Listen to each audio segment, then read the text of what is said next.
Lads, welcome back to Fusion YGO. Christian here today, bringing you another market watch. I'm going to be taking over for Patrick this week because he is a little bit busy, and we got some really cool things to cover, as well as some kind of sad news regarding some of the upcoming product. But without further ado, we'll just go ahead and jump right into the market watch today. Alrighty, so first up on our list here is actually going to be the Speed Duel GX Duel Academy box, and the reason I wanted to cover this is because we just got some news actually that this is going to be delayed for a little bit from Konami. So we can expect this to be like probably an extra 2 weeks out from the normal release date. This was scheduled to come out on 3/18, but now we're looking probably April 1st at this point. So as unfortunate that is, this box actually looks pretty promising. It did start at $60 for pre-sales, which obviously is like just kind of a price gouged little scenario, but I think $35 for this box is not all that bad. There's going to be quite a bit of decent reprints in here, quite a few important Speed Duel cards, and just overall the collectability for GX lovers. I think this is going to be a pretty solid set. So if you want to pick up a couple now, I honestly don't think it'd be that bad of an idea, because I'm pretty sure we're actually going to get Dasher reprint in here if I remember correctly. I am not sure, but this is definitely a product to consider, and there's definitely plenty of listings if you guys want to pick up a couple for yourself, either to crack open or to hold on to. Who knows? Speed Duel stuff actually does go pretty well. Next up here is going to be the Albaz Strike Structure Deck, also still in pre-sale. This one is set to release in the middle of April, but given the GX pushback, I wouldn't be surprised if this got pushed back by a couple extra weeks as well. That being said, this structure deck is actually really, really good. It's going to do a lot of things for Despia, for the Albaz lore in general. It has a few other extra support cards. It's bringing a ton of new cards into the game, and I think overall this structure deck is going to be really good, as well as also bringing some pretty good reprints. So being at $12.28 on pre-sales, I think this is a good time to jump on it. I bought some myself. I think this is honestly a pretty solid product and definitely has potential to do something in the future, seeing as the Albaz structure paired with the Despia stuff can be somewhat relevant at some point, and you might very well see this jumping up in price before too long. Now, granted, there's plenty of listings right now, but as people start to figure it out for themselves and start to pre-order this as well, you might start to see some of those supplies dwindling a little bit and building up in price over time. So I would consider maybe picking up at least 3 now so that you have the cards to build for yourself in case you want them. If you're not that interested in it though, don't worry too much about it. Next up, we're going to take another look at the Grand Creators. I know Patrick covered this last time, but that was a couple of weeks ago, so I just wanted to take a peek at some of the stuff here. We're going to ignore the collector rares because honestly, for the most part, the only valid collector rare here is the E-Telly and the Torrential Tribute, and they actually have better copies of themselves. But overall, I'm not a huge fan of the collector rares. They don't really look all that great to me, and I've heard some cases of where they just don't even look like they're foil cards, especially on camera. So there's not really much point in investing in the collector rares. What we're going to be looking at is just the main part of the set here, most specifically the adventurer stuff in the Water Enchantress of the Temple and the Rite of Aramis here. And I just want to have a conversation about this really quick because I feel like this is going to be another one of those situations where this is something that everyone wants to play. It might take a couple of months for everyone to kind of kick into it though, because they need to build up some money and get time to save up for these, given that the entire package I believe came out to about $380 altogether with like all 8 cards, is it? Or 9 cards, something like that. Yeah, 9 cards. Yeah, with all of them together, but most of it, of course, is the Water Enchantress and the Rite of Aramis here. If you want these cards, you're probably going to want to pick them up now because best chances are they're going to go down maybe a couple bucks more, and then they're going to spike up because more people are going to start investing in these. Let's look. Like, you can see that they've just had a steady incline. You can see where they have little bits that they jump down for a little bit and then just immediately spike right back up. And right now we are on the spike up with Rite of Aramis here, and I believe as well for the Water Enchantress. Let me just get a look here. Yeah, if you look at Water Enchantress, she does the same thing. She has the falls and then immediate spikes right after with a little bit of fall, and then it keeps gradually building up and building up. So if you don't want to be spending $80+ per copy on these cards, you're probably best to pick them up now and save some money, or wait 1.5 to 2 years for reprints. That is totally up to you guys, but my best advice, if you really, really want to play this, I would pick it up now before even potentially anything happens to it on the ban list, in all honesty. The rest of the stuff from Grand Creators isn't too amazing. Most of your value otherwise is in collector rares, because the lowest, or like the next thing after Water Enchantress of the Temple is just like a lot of collector rare stuff. And then once you finally get past the collector rares, the highest ultra rare is $6.90. So not really worth a whole lot of value there. Most of the Grand Creator stuff is like penny stonks other than your adventurer stuff. So enough on that. Floowandereeze in the Advent of Adventure out of Battle of Chaos. I was actually impressed by how much this is. It's a $14 ultra rare, and you can definitely see where there was a huge spike in price here, relatively speaking, at least percentage-wise. This is a really good card for the strategy to allow it to help it get started a little bit better and extend a bit easier. It's like an extra searcher for the deck, and it gets you also extra resources as well. So this card is actually really good for the deck, really, really helpful. I think it's only like a 2 of maybe because you can search it. You can play it at 3 for sure. But yeah, you're looking, once again, you're looking at like $14, $15 right now, and it is going to climb up very steadily. There are quite a few copies at this range. If you're playing Floowandereeze, you might just pick it up now, I think, honestly, because it's going to go up a couple more bucks here before too long. Maybe you can give it a few more days, see if more listings show up, and see if anything changes there. But for the most part, it looks like you're about the $14 to $15 price range. So Floowandereeze, unfortunately, is not as budget as we would have hoped it had been, especially when you go and look at Ryzas, which are still $60 to $70. Only 2 listings a piece right now. So obviously, hold out on buying one of these because hopefully something like Ghost from the Past 2 or any of our other reprint sets on the way will come with a backup copy of these boys to help lower that price. I'd still expect them to maybe be about like $15 to $20 on reprint once the prices settle, but for now, this is what you're looking at, and I wouldn't even say it's worth it to spend the $60 on one copy. It's just not. There are options you can still play in Floowandereeze. Other than this is only a 1 of anyways, so you can just play something else as a substitute while you wait for a cheaper copy of this. Next up is the Order of the Spellcaster structure deck with the last ban list bringing Astrograph back. Pendulum have become a bit more popular, and you can definitely see the price of this deck going up, especially after that ban list here. You can definitely see the prices spiking pretty well. $45 a copy, basically with shipping and whatnot, you're looking at about like $50 or so a box. So if you're holding on to this, like sealed, or even some of these cards, maybe you can still make some money out of it, like Drolls. Actually, these copies of Droll went down. They were 18 bucks for a little while. The rest of the stuff in here is kind of pennies. So it's a little bit surprising that the structure decks are $45 and up.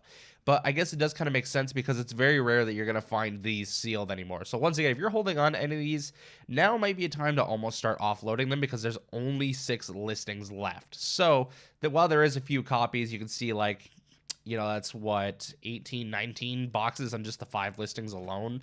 It's not the worst in terms of stock, but if you're holding on to these, you've been waiting to get rid of them, you might want to start listing at least.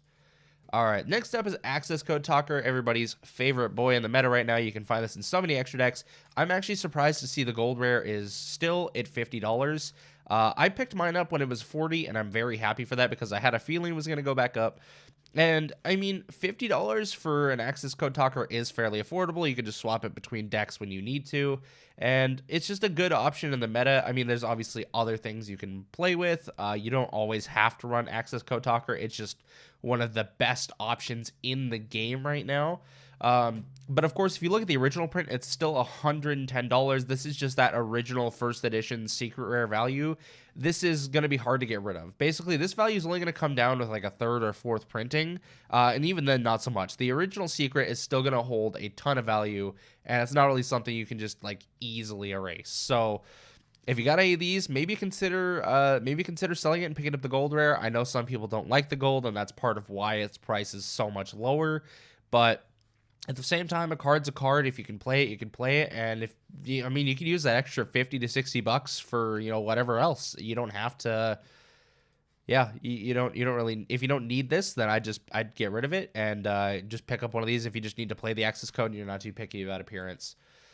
Next up is Ghost Ogre and Snow Rabbit. There's been a lot of people talking about how much better this card is in the current metagame, and I honestly have to agree, especially against the adventure stuff. This actually works pretty well against quite a few things, and there's not a lot of decks that are as prepared for this as they are other hand traps, as it wasn't relevant last format, so it coming back into the game now makes it a little bit interesting for strategies to learn how to play through these. Now you can see that the lowest copies right now are $3 as super or gold rares, but if you get any higher rarity in that, they definitely start to pick up a little bit. If you got any of these, awesome. If you don't yet, I would pick up a playset now if you wanted to just have them, because they're probably going to continue to go up for a little bit. As you can see, they're kind of getting short of listings. We only got 11 left on the Dupo pack. We got 32 on the Premium Gold, which is actually surprising for Premium Gold. 14 left on the Kaiba Ultras. We still have 55 on the Dude Ultras, which honestly, these would probably be my pickup if you just want a playset, you don't care about appearance, don't care about rarity. I just go pick up a playset of these. Or if you really don't care about rarity, then just go get like the super rares. In all honesty, that'd probably be the way to go. If you're looking for the ultimate collectors kind of stuff, I guess the secret or the ultimate would be okay options, but they're a little bit pricey at the moment. All right, next up is the Dark Charmer Gloomy, and I actually have both of these on this market watch because it is a waifu and it's going to have the huge waifu tax. You can already see it starting to steadily climb up from like that below $1 range up to $2. And it is slowly gaining some traction. This would not be a bad card to pick up just a few copies of just to hold on to and see where it goes. Because honestly, once again, this is a waifu tax. It's the most relevant charmer. It's a generic Link 2 for the most part. There's a whole ton of applications that this Link monster can have. And especially as the cheaper version, you'll definitely see this one climb in price a bit more. But if you're on the more collector's side and you have a little bit more money to spend, maybe consider picking up a copy of the Starlight Rare version. This is only $280. I say only $280, but for a Starlight Rare of this caliber, that's actually not too bad. You can definitely see at one point it was at $222. This has never pressed below the $200 range though. So you can only see this one really going up in the future. I mean, just look at what happened to the Chambered Dragon Maid Starlight. That thing got up to like over $500 at one point. So if you just want to pick up one of these to hold on to for like a year maybe and just see what happens, this price could definitely go up significantly and you guys could definitely make some pretty decent cash on this. So there's also 20 listings at the current moment, so not too bad. The stocks are pretty decent. But once again, as these copies start to go, you're going to see that price climb way up here. All right, next up here is Illusion of Chaos. It is mainly a Dark Magician tech, but I've noticed some people have been trying to use it for other stuff because it is a pretty decent searcher, actually. And this applies to several different markets, whether it be collectors, casual players, meta players. This applies to several different areas. There's a lot of people that are going to want this card. At one point, this was down in the 30s, which was impressive. You're looking at 45s right now, and it's probably just going to keep climbing up. People are starting to realize this card. They've picked up everything else that they were looking for, so now they're starting to look at these. So if you were wanting this at any point in time, now might be your chance. There's still a chance it could go down in the future. It's totally up to you if you want to take that gamble or not. I honestly, personally only see this going up, considering it is Dark Magician support. And in all technicality, that's what it was intended as anyways. So you're definitely going to see this card pushing up more and more over time. That's all I'm going to warn you guys about. Next up here is the DDD stuff. If you're holding on to any of this, especially the structure deck cards, you're probably going to want to start offloading them unless you plan to be playing it this time around. There's a lot of cards here that have actually just skyrocketed in price. Like the Go DDD Divine Zero King Rage is up to $18 right now. This is one of the Arc 5 promo cards. So that's not too surprising. The manga promos usually go for quite a bit. This one is basically just kind of like an OTK machine. The Savant Copernicus is the one that kind of surprised me the most, being a common from the structure deck. I honestly only ever played this at 1 when I played DDD, but it is a pretty solid card, and it does do quite a bit for the deck. Swirl Slimes from OTS Pack 4 are like $15 right now, which is pretty nuts. If you look at the structure deck versions, though, Swirl Slimes are only like $2. Same thing with Necro Slime. It's actually sub $1, but you look at the Star Foil, it is $14. People are really trying to kind of more high rarity this deck, which is impressive. But like the DDD Flame King Genghis is $9. That's kind of impressive. Oh, wait, no, that's the Megatins. Okay, fair enough. I thought maybe that was not the structure deck, but you can definitely see a lot of these prices starting to go up. People are starting to want to play this deck a lot more. It's becoming more relevant in the format. People are excited about the fact that it actually ends on its own monsters and not just generic cards that any deck can play. So yeah, if you were in the market for DDD, you probably missed your chance to get it budget. But, I mean, you can actually still afford most of the deck for fairly cheap if I turn this from low to high. You can actually see that a lot of the structure deck stuff is still fairly unaffected. Let's start finding some of the actual relevant cards here. Of course, these are all like the really, really penny cards.